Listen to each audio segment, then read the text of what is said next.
Well, good afternoon, everybody, and welcome back to the White Sand Self-Care Community. I am your host, Laura Cross, and I am excited to have with me today Andrea Horton-Mericli, and she is a dynamic leader, advocate, and entrepreneur whose life and career has been shaped by her intersectional identity as a mixed-race Latina, a military brat, and an individual from a low-income background.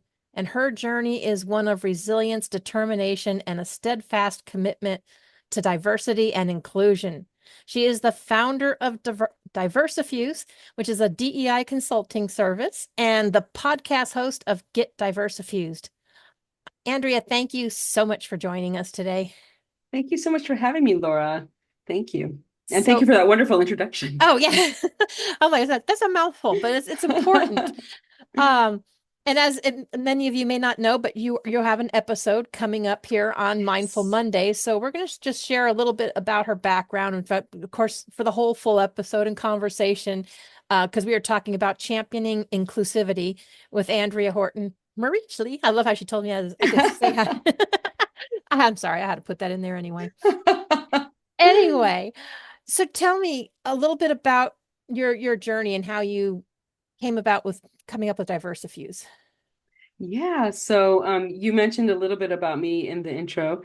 So I am a mixed race Latina, and I moved around many places around the world with my parents in the military as a military brat. And when I when my parents got out, they got divorced, and we became very low, even lower income, and with my mom raising three kids, and so it was all my, I wouldn't say struggles, but um my trying to find myself identity wise, because we were in a border town, El Paso, Texas, and I didn't fit in with the Hispanics. I didn't fit in with the whites. I wasn't white enough. I wasn't Hispanic enough. It was that struggle, trying to find acceptance, like where did I fit in? And so that's where it started once when I was growing up. Then I got to university, and again, I saw the inequities in the school system, the public school system, and in the same state.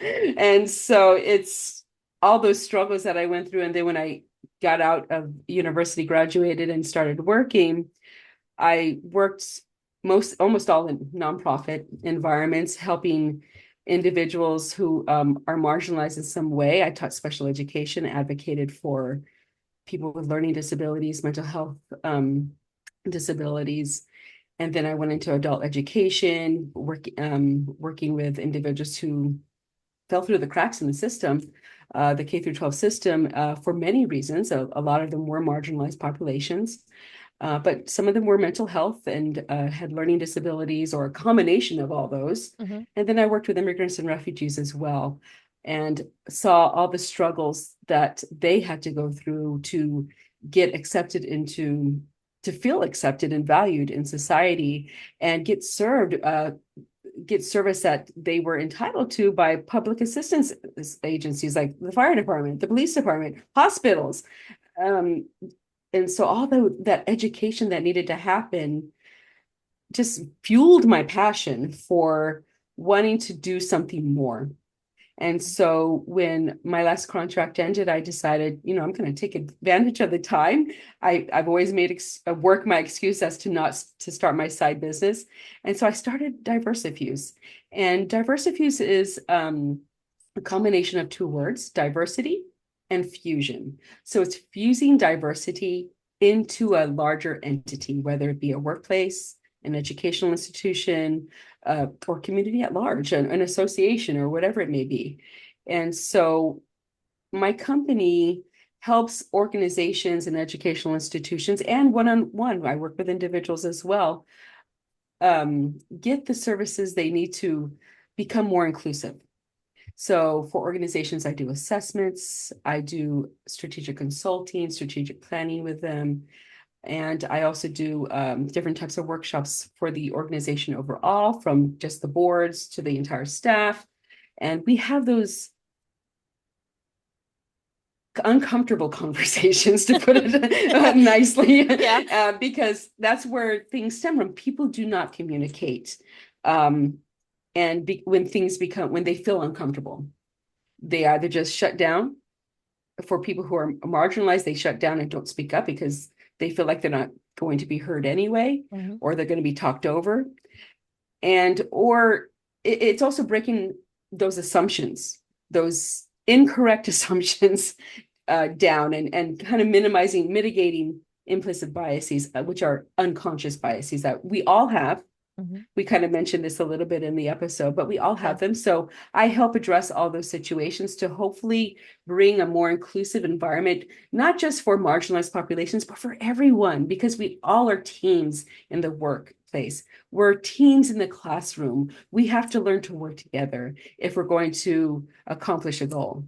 And part of working together is that communication and feeling valued and accepting people for who they are and what they can contribute, the different perspectives that they can contribute, and the different experiences that they have. So it just fuels innovation and all that wonderful stuff. So those are things that I do, but I also have Diversifuse also does career consulting as well with a DEI through a DEI lens. So individuals who may be feeling like they're struggling through the job search, which if you've ever been in a Mhm. job search, it's like up and down roller Oh, coaster. and nowadays it's even worse because everybody wants to be online. Fill this out, fill that. It's not where Yes. you fill it out. And so Mhm. before we go any further, first let's clarify for people what Yeah. DEI is. So DEI stands for diversity, equity, and inclusion. You can add on a few other letters behind that: DEIB for belonging, DEIA for accessibility, J for justice. But overall, it's having equity and inclusion for where so everybody feels included and has the same opportunities, regardless of who they are, where they came from. And because it is based on, as one of the comments that we were talking about prior, it is based on skills. You Mhm. know, DEI has nothing, is not diminishing people's skill sets and lowering the bar so others can get a job over somebody who might be more qualified or meets the Right. qualifications. No, it's opening the door, allowing the individuals who have been struggling to get seen, to get their qualifications and education seen. So it's opening the door for them so they can be seen and have a better fighting chance at getting a job that they are qualified for and sometimes overqualified for. Yeah. So So really I would say it's kind of trying to break down and get rid of the old stereotypes yes. and perceptions that we have, because yeah, Mhm. no one is sitting here saying that, well, because Yeah. no, who wants to be a box to be checked off? Personally, I would Yeah. appreciate if they would just get rid of all those boxes. Who Yeah. cares? Yeah. Whether you're white, Exactly. black, whatever, who Mhm. cares? Who If you have cares? the Exactly. skills and you're qualified, Mhm. then you give them a shot. That's right. They started That's doing right. this whole balance thing, and I have not personally had to ever experience that, but I can't imagine how that feels to just be a box that somebody checked off. Yeah. I mean, and even though I'm half Latina, I still consider myself Latina because I'm Mhm. 50%. And when I moved to the eastern states, we'll just say that, the first organization I worked at, I actually heard leadership say, "Oh, we have our Mexican check." And I was just like, I just happened to be in the vicinity, and I was like, "Oh my gosh." Is that the only reason why I was hired? I mean, I excelled at that job. I started new initiatives, but I felt like I always had to prove something. Yeah. And that's what you feel like when you're a checked box. When you feel like you're nothing but a checked box, is you feel like you have to prove that you belong there, that you can do the work, that you weren't hired just because of how you identify. And it's very it can be a little diminishing to someone's confidence, self-confidence. Yeah. Oh, and I think you had a kind of almost kind of a double whammy because you were a military brat, so you were in Mhm. different cultures, different Yeah. areas. So then you got even more different Yeah. judgments, stereotypes, whatever you want to call them. They're Yeah. they're all in Yep. there. Yep. Yeah. I agree. Yeah, I get. definitely. So, what kind of work do you do right now? So right now I have a day job. My Diversifuse consulting is my side gig.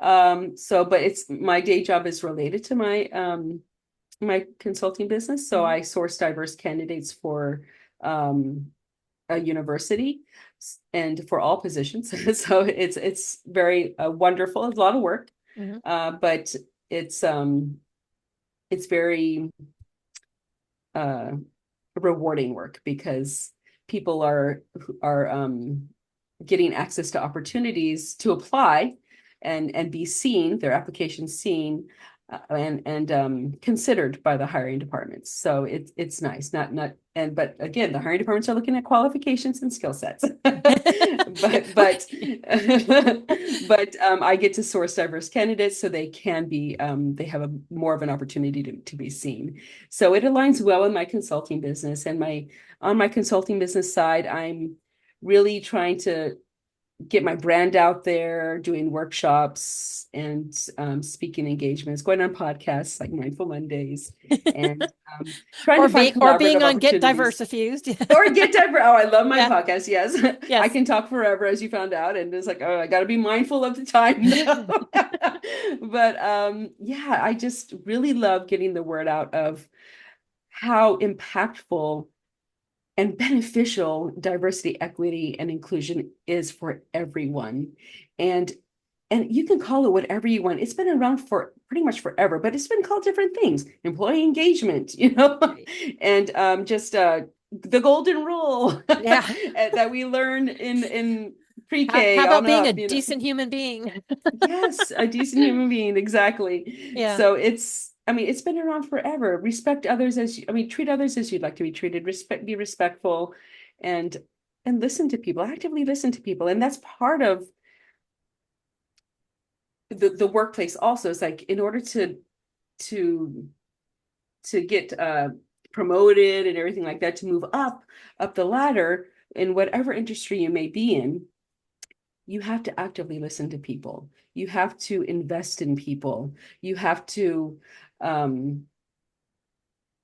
really care about your teams and your coworkers. But I'm not saying get involved in their daily lives, but uh, you have to just show up and walk the walk, not check the box, Mhm. but walk the walk and let people know that you are there if they need to talk as a supervisor or manager, and refer them to other programs if the organization, hopefully your organization has them, like employee assistance programs and stuff, so they can get help and stuff if they need it, so they can be successful on the job. Sure. So those programs like the EAP, employee assistance programs, employee resource groups, all those are part of diversity, equity, and inclusion because it's addressing things that it could happen to anybody: mental health issues, death in the family, PTSD, and financial situations. All these things are part of DEI. Yeah, definitely. And so you mentioned workshops. Do you have any Yeah. workshops that are coming up? I just had one actually. Okay. So I am planning, I'm going to be planning another one. I don't know the topic yet, but the one I had last week was a career focused one. And it was 10 job search strategies in the US market. 10 effective job search strategies in the Hmm. US market, pardon me. And so it was a very